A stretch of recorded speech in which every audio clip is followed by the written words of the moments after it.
है कि पर्यावरण के लिए लोगों को जागरूक करना, पर्यावरण के संरक्षण के लिए लोगों का ध्यान इस ओर कैसे आए, यही प्रयास है। और इसी के लिए मैं पूरे देश की जिले जिले जाकर के साइकिल से यात्रा कर संदेश देने का काम कर रहा हूँ। कैसा संदेश है कि आपके पास लोग आते हैं क्या? मैं स्कूल, कॉलेज, यूनिवर्सिटीज़ और आप सब मीडिया के माध्यम से लोगों तक अपनी बात पहुँचाने का काम करता हूँ। पर्यावरण के अंदर 3 सबसे महत्वपूर्ण चीज़ें हैं, ऑक्सीजन, पानी और अन्न, जिसके वजह से सभी जीव जीवित हैं। जब भी कोई जन्म लेता है तो सबसे पहले उसे ऑक्सीजन सांस के रूप में लेनी शुरू करनी होती है, फिर उसको कुछ समय बाद पानी और उसके बाद फिर भोजन की आवश्यकता होती है। ये तीनों ही रत्न हैं जो हमारे वेदों में इनको रत्न की संज्ञा दी गई है। तो इन तीनों रत्नों को निरंतर दूषित होते हुए देखा जा रहा है। ऑक्सीजन की भी कमी निरंतर नेचर के अंदर रहती है, कोरोना उसका एक बड़ा उदाहरण है। पानी भी निरंतर दूषित होता जा रहा है। प्लास्टिक के अंदर पैकेज्ड पानी बहुत ही घातक है।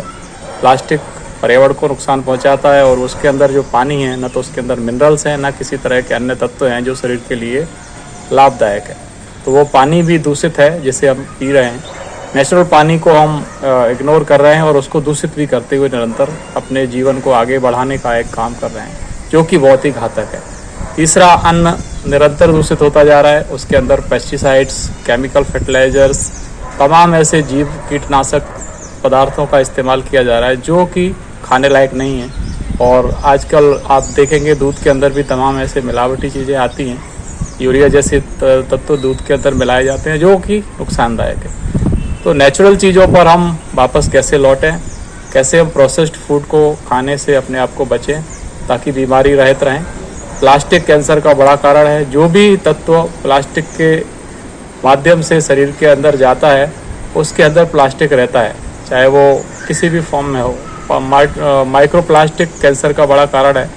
कभी भी प्लास्टिक डिग्रेड नहीं होता है, और होता भी है तो बड़ा एक भयानक रूप लेकर के वो ख़त्म होता है, जो कि सबको नुकसानदायक है, सभी जीवों के लिए हानिकारक है। पशु, पक्षी, मनुष्य, जानवर, गाय, सब के लिए वो प्लास्टिक एक विष के रूप में है। तो वो नेचर से कैसे बाहर जाए, यही इस जन जागरण के अंदर अवेयरनेस करने का काम है। अभी यात्रा किधर से स्टार्ट किया और कहाँ चले? मैं मूलतः इटावा, उत्तर प्रदेश से हूँ। 6 अक्टूबर 2022 कन्याकुमारी, तमिलनाडु से पर्यावरण संरक्षण के लिए ग्रीन इंडिया मूवमेंट का एक अभियान शुरू किया था। ये केवल इस अभियान का नाम है, ये कोई संस्था और कोई ऐसा रजिस्टर्ड कहीं नहीं है। और इस यात्रा को किसी न किसी नाम से तो हमें करना ही था, तो उसका नाम रखा था ग्रीन इंडिया मूवमेंट। तो जब पूरे देश की यात्रा पूरी हो जाएगी तो भोपाल में इसका समापन 2024 में मार्च के महीने में होगा। तो 6 अक्टूबर 2022 को कन्याकुमारी से शुरू किया था। अभी कितने स्टेट है? अभी तक तमिलनाडु, केरल, कर्नाटक, आंध्र, उड़ीसा, झारखंड, बंगाल, आसाम, मेघालय, त्रिपुरा, मिजोरम, बिहार, यूपी, उत्तराखंड, पंजाब, हरियाणा, दिल्ली, राजस्थान, गुजरात, महाराष्ट्र, गोवा, तेलंगाना। गोवा के बाद तेलंगाना जाएंगे और छत्तीसगढ़, फिर मध्य प्रदेश में इसका समापन हो जाएगा। सुद्दी ಚಾನಲ್, ಕ್ಷಣ ಕ್ಷಣದ ಸುದ್ದಿಗಾಗಿ